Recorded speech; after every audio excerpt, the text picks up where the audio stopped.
Président, chers collègues. En décembre dernier, dans l'émotion suscitée par les décès concomitants de Johnny Hallyday et Jean d'Ormesson, vous aviez proposé de donner leur nom à des lycées dans les Hauts-de-France. Attribuer comme parrainage à des lycées des personnalités ayant brillé par leur qualité morale, intellectuelle ou artistique, c'est une idée judicieuse et classique, et qui n'est d'ailleurs pas complètement anecdotique, puisqu'on a pu voir tout récemment dans la région Pays de la Loire, des conseillers de gauche s'opposaient à ce qu'un lycée porte le nom de Honoré d'Étienne d'Orbe, au motif que ce héros de la résistance mort en martyr était royaliste. Les possibilités ne manquent pas d'attribuer des noms de personnes décédées en 2018. Je parle par exemple de Jean Piat ou de Charles Aznavour.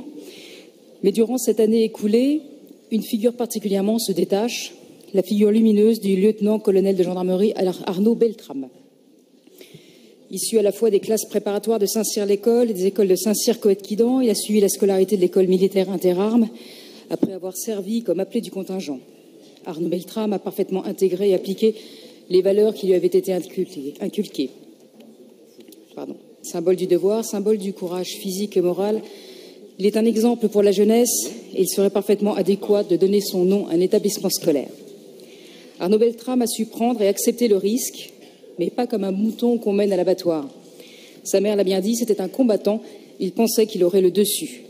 Il a pris la place d'une otage pour la sauver, mais également pour vaincre l'ennemi. Il a agi selon l'esprit de notre civilisation, accepté de donner sa vie pour en sauver une autre, en particulier une femme. Il est mort égorgé par le tenant d'une autre civilisation, prêt également à perdre sa vie, mais pour tuer les infidèles et répandre la terreur islamiste. Le service du prochain jusqu'à la mort, face à la haine jusqu'à la mort. Un peu partout en France, des rues, des places portent désormais le nom d'Arnaud Beltrame et perpétueront sa mémoire. Certains élus s'y sont opposés, comme on a pu le voir tout récemment à Marseille, où des élus municipaux socialistes et communistes ont refusé de nommer une place colonel Beltrame, motif invoqué, ne pas provoquer. La tombe du gendarme Beltrame est devenue lieu de pèlerinage, de recueillement, et à travers lui, notre pays a retrouvé un peu de sa fierté au milieu des drames. Les Français ont découvert, un peu surpris, que sur la terre de France pouvaient encore fleurir des chevaliers. Monsieur le Président, nous vous demandons donc d'attribuer le nom de Arnaud Beltrame à un lycée des Hauts-de-France et j'imagine que vous n'y verrez pas d'objection. Je vous remercie.